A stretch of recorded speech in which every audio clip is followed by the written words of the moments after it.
Victor Bache n'appartient pas à un parti. Il appartient à une tradition, celle d'une gauche humaniste, une gauche républicaine et antifasciste. Une gauche consciente que la démocratie n'est jamais acquise et qu'elle exige plus que jamais l'unité quand l'essentiel est menacé. Victor Bache nous rappelle que l'histoire juge sévèrement les renoncements et les querelles d'ego. Face à l'injustice, il choisissait alors le combat. Face à la haine, il répondait par le droit. Face à la division, il appelait à la conscience collective. C'est là que notre combat pour l'union de la gauche prend tout son sens.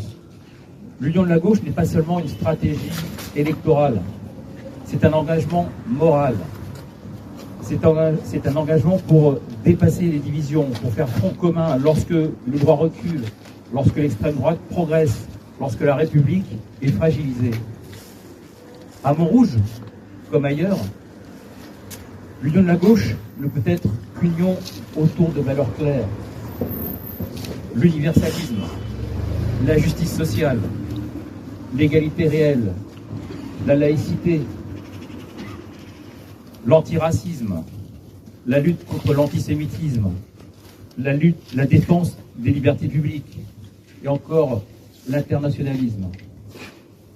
Une union fidèle à celles et ceux qui ont précédé, qui nous ont précédés, responsables envers celles et ceux qui viendront après nous.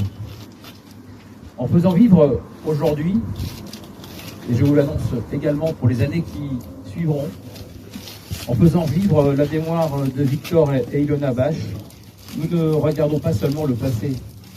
Nous affirmons une exigence pour le présent et pour l'avenir, celle d'une gauche unie, d'une gauche fidèle à ses principes et capable de porter un espoir républicain à la hauteur des défis de notre temps. Alors, ensemble, ici, à Montrouge, faisons vivre cette mémoire et ces valeurs dans nos actions, dans nos combats, chaque jour, avec conviction. Et parce que c'est ainsi que nous rendrons hommage à celles et ceux qui se sont battus avant nous et que nous construirons ensemble un futur auquel chacun pourra croire. Voilà, je vous remercie.